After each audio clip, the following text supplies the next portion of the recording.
किसान भाइयों, आप सभी का स्वागत है। ये डबल लाइन ट्रेंच प्लांटिंग का गन्ना है। इसका बुआई का समय सितंबर अक्टूबर का था। इस समय अगर इस गन्ने की हम लंबाई देखते हैं तो करीब 18-20 फीट के आसपास इसकी लंबाई है।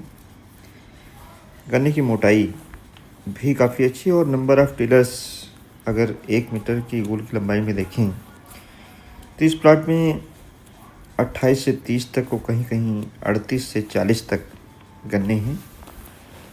बहुत अच्छा गन्ने का उत्पादन आने की संभावना है। वैरायटी 18-231 से 16-200 तो आप लगा सकते हैं, जिसका उत्पादन इस तरह से मिल सकता है। लेकिन जो सबसे इम्पोर्टेंट है वो लगाने का तरीका और समय है। सितंबर और अक्टूबर में अगर आप लगाते हैं तो इस तरीके की गन्ने का उत्पादन ले पाएंगे, जिसमें आप बहुत आसानी से हज़ारों कुंटल गन्ने की पैदावार कम लागत में कर सकते हैं। अगर आप ध्यान से देखें तो जो टिलर्स की यूनिफॉर्मिटी है वह बिल्कुल ठीक है। सामान्य तौर पे खेतों में आप देखते हैं तो गन्ने छोटे बड़े होते हैं, लेकिन इसमें बिल्कुल बराबर हैं। यही एक ऐसी बात है जो ट्रेंच प्लांटिंग को आगे बढ़ाती है और किसानों को फ़ायदा पहुंचाने का ये सबसे अच्छा तरीका है। बुआई की मेथड के बारे में हम फिर से यहाँ पर बताएंगे। लाइन से लाइन की दूरी बिल्कुल 5 फीट है, 1 इंच भी कम नहीं है।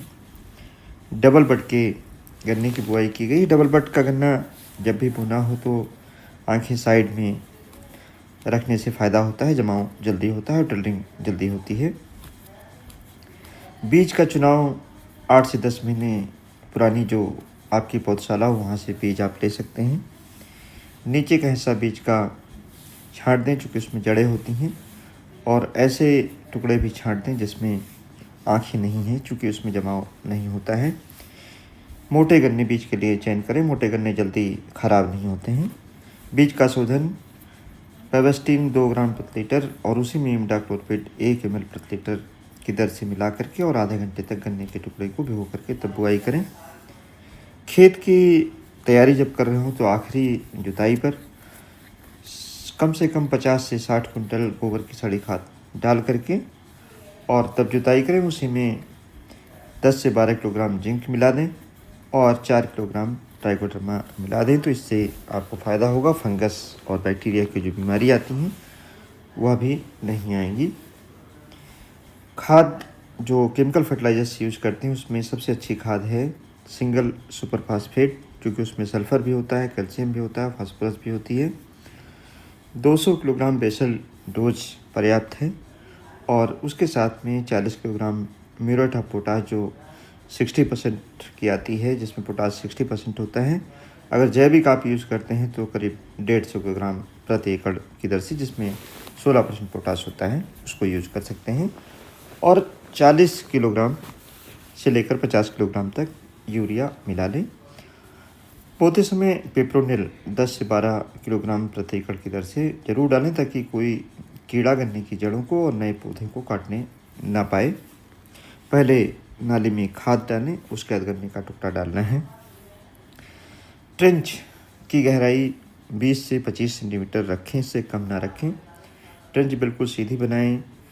जो खेत की तैयारी हो ऐसी करें, भुरभुरी मिट्टी हो, क्योंकि ट्रेंच में जब गन्ना बोते हैं और ढेले रह जाते हैं, बोल्डर्स रह जाते हैं, तो एरेशन ज़्यादा होता है, जिससे जब मिट्टी आप कम डालते हैं तो गन्ने के टुकड़े सूख जाते हैं। तो इसलिए बिल्कुल फाइन बेड बननी चाहिए, यानी बिल्कुल भुरभुरी मिट्टी बननी चाहिए।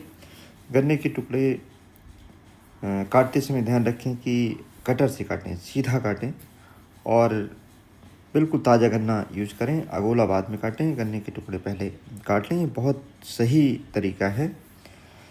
बोने के बाद केवल 2 अंगुल मिट्टी से ढक दें।